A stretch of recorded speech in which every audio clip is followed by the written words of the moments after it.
আজকে তো আপনার আনন্দের দিন। আপনার মেয়ে শুধুমাত্র স্কুলের মধ্যে ফার্স্ট হয়নি, পশ্চিমবঙ্গে 1 নম্বর হয়েছে। এর জন্যই তো আপনাদের বাড়িতে শিক্ষামন্ত্রী আসছে। আমাদের বাড়ি মন্ত্রী আসবে?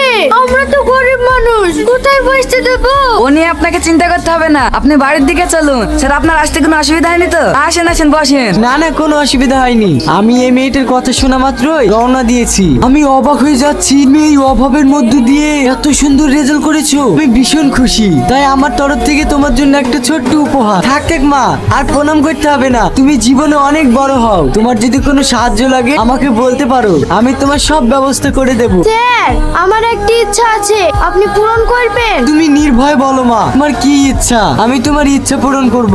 আমি একটা লোকের সঙ্গে দেখা করতে চাই। ওই লোকটা কে বল?